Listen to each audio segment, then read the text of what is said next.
এফডিসিতে মাঝে মধ্যে গেলে মনে হয় শ্মশান বা গোরস্থানে গিয়েছি এরকম ফিল হয়। প্রচন্ড রকম শিল্পী সংকট আছে, চলচ্চিত্রের শিল্পী সংকট। যে শিল্পীদেরকে মানুষ নিজের টাকা দিয়ে টিকিট কেটে দেখবে। একটা হিরো হিরোইন কিন্তু মেইন না, ওনাকে হিরো হিরোইনকে সারাউন্ড করে যেসব শিল্পীরা থাকেন, অনেকে বলে যে সহশিল্পী, আমি সহশিল্পী বলবো না, এরাই হচ্ছে মেইন পিলার। এটাও হতো না যদি এত ইউটিউব, এত অনলাইন চ্যানেল না থাকতো। তারাও তাদের ভিউ বাড়ানোর জন্য যার তার সামনে ক্যামেরা নিয়ে যাচ্ছে, যার তার সামনে মাইক্রোফোন নিয়ে ধরছে। ডেফিনেটলি খারাপ লাগে, এটা খারাপ না লাগার কোনো কারণই নাই। মানে এখন এফডিসিতে মাঝে মধ্যে গেলে মনে হয়, সত্যি কথা বলি, যে শ্মশান বা গোরস্থানে গিয়েছি এরকম ফিল হয়। হ্যাঁ, এটা আমাদের কারণেই হয়েছে, এটা অন্য কারো দোষ দিব না, এটা আমাদের জন্য, আমরা এটার সাথে যারা সম্পৃক্ত আছি ওনাদের কারণে এটা হয়েছে। ঠিক আছে, কার জন্য হয়েছে, কি জন্য হয়েছে, আমরা এখন সেই আলোচনায় না গিয়ে যদি এখান থেকে কিভাবে বেরিয়ে আসা যায় সেদিকে ফোকাস করলে আমার মনে হয় সেটা আরো বেটার হবে। প্রচন্ড রকম চলচ্চিত্রে আমি যদি ফিল করি, প্রচন্ড রকম শিল্পী সংকট আছে, চলচ্চিত্রের শিল্পী সংকট। যে শিল্পীদেরকে মানুষ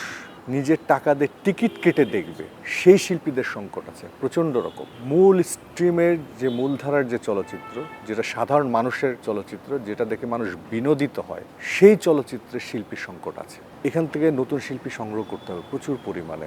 দেখেন, আমি ওই কালকে না পরশুদিন হিসাব করলাম, আমি কাজ করেছি এরকম প্রায় 65 থেকে 70 জন শিল্পী নাই। 65 থেকে 70 জন শিল্পী নেই, চলে গেছে, মানে পৃথিবী থেকে চলে গেছেন তারা। একটা বিশাল সংকট। কিন্তু এইসব শিল্পীরা ছিলেন চলচ্চিত্রের পিলার, এক একজন পিলার। একটা হিরো হিরোইন কিন্তু মেইন না, ওনাকে হিরো হিরোইনকে সারাউন্ড করে যেসব শিল্পীরা থাকেন, অনেকে বলে যে সহশিল্পী, আমি সহশিল্পী বলবো না, এরাই হচ্ছে মেইন পিলার চলচ্চিত্রের। এই পিলারগুলো এখন একদমই নাই, যে জন্য একটা ছবির গল্প দাঁড়াচ্ছে না, স্ট্রংলি গল্প দাঁড়াচ্ছে না। তা আমি অনুরোধ করব, আমার ছোট্ট জ্ঞানে একটা জিনিস, যে আমি যেমন নতুন মুখের মাধ্যমে এসেছি, এরকম আমাদের এখন নতুন চলচ্চিত্রের জন্য শিল্পী প্রয়োজন, কিন্তু সেটা একদম আনকরা নতুন না। এটা কিভাবে করা যায়, আমি দিন হঠাৎ মাথায় আসলো, সরকার থেকে দেখা যায় প্রত্যেক বছর অনুদানে প্রচুর পরিমাণ ছবি দেওয়া হয়, অন্তত 15 থেকে মিনিমাম 10টা থেকে 15 থেকে 20টা ছবি অনুদানে দেওয়া হয়। সেখানে একটা ক্রাইটেরিয়া থাকে যে এফডিসি থেকে মিনিমাম একটা টেকনিক্যাল সাপোর্ট নিতে হয়, এটা ক্রাইটেরিয়াতে থাকে। এই সাপোর্টটা না নিলে এটা পাবে না,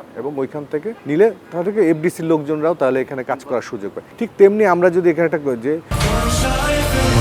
বছর ধরে কোটি মানুষের আস্থায় পাইপের বস আরএফএল পাইপ, যে অভিনয়ের যতগুলা স্কুল আছে বাংলাদেশে বা বিভিন্ন অর্গানাইজেশন আছে যেখানে অভিনয় শেখানো হয়, সেই সব থেকে যারা সার্টিফাইড অভিনয় শিল্পীরা রয়েছেন, তাদেরকে যদি সুযোগ করে দেওয়া হয়, যেরকম কোনো টার্মস অ্যান্ড কন্ডিশন দেওয়া যায়, এরকম অর্গানাইজেশন থেকে প্রত্যেক ছবিতে মিনিমাম 20 থেকে 30% শিল্পী কাজ করতে হবে, তাহলে আপনি অনুদানটা পাবেন না। তাহলে হবে কি, এই নতুন শিল্পীরাও কিন্তু কাজের একটা স্কোপ পাবে, এবং সেই সাথে সাথে চলচ্চিত্রের জন্য কিছু শিল্পী মিনিমাম, আমি মনে করি এরকম যদি 2 বছর আমরা রান করি, ভালো একটা মিনিমাম 60 থেকে 70 জন শিল্পী এখানে আসবে, নতুন শিল্পী পাবো, যাদের দিয়ে আমাদের চলচ্চিত্রের যে পিলার ক্যারেক্টারগুলো, এগুলো অনেক মজবুত হবে, অনেক স্ট্রং হবে, এবং সাথে সাথে কিন্তু কর্মসংস্থানেরও ব্যবস্থা হবে। আমার মনে হয় এটা ডিসিশন নিয়ে এখন খুব জরুরি হয়ে পড়ছে, কারণ তাহলে নতুন শিল্পী এবং ট্রেন্ড আপ শিল্পী, কিন্তু তারা ওইখান থেকে যারা কোর্স কমপ্লিট করা বা সার্টিফিকেট প্রাপ্ত যারা, তাদেরকে যদি আমরা আনতে পারি, তাহলে কিন্তু মানুষ অভিনয়কে পেশা হিসেবের প্রতি আগ্রহ প্রকাশ করবে বেশি।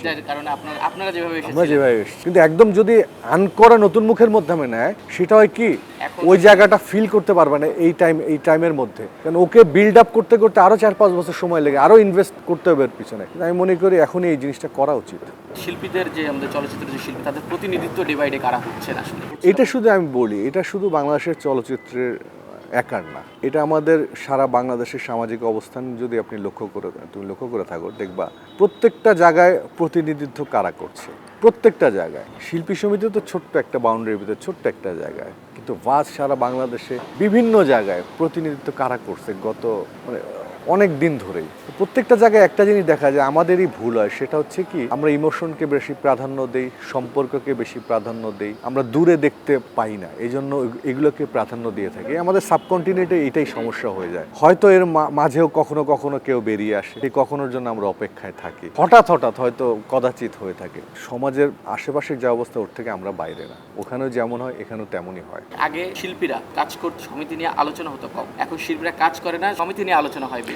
একটা একটা আলোচনার টপিকস দরকার, তো মানুষকে এটাও হতো না যদি এত ইউটিউব এত অনলাইন চ্যানেল না থাকতো, তারাও তাদের ভিউ বাড়ানোর জন্য যার তার সামনে ক্যামেরা নিয়ে যাচ্ছে, যার তার সামনে মাইক্রোফোন নিয়ে ধরছে। সে কি এই সমিতিকে রিপ্রেজেন্ট করে বা শিল্পী সমাজকে রিপ্রেজেন্ট করে কিনা, তার অভিজ্ঞতা তার গ্রহণযোগ্যতা কি আছে, কোনো কিছু বাছ বিচার না করে 10টা ক্যামেরা 10টা মাইক নিয়ে তার মুখ থেকে একটা এমন কিছু কথা বের করার চেষ্টা করছে যেটা ভিউ বেশি হচ্ছে। উনি হয়তো 10 টাকা বা 500 টাকা ইনকাম করলো, কিন্তু চলচ্চিত্রের এবং সার্বিকভাবে চলচ্চিত্রের ভাবমূর্তি সারা বিশ্বের কাছে 5,000 কোটি টাকার ক্ষতি করে ছেড়ে দিল। সে হয়তো 500 টাকা ইনকাম করলো, কিন্তু 5,000 কোটি টাকা শেষ হয়ে গেল।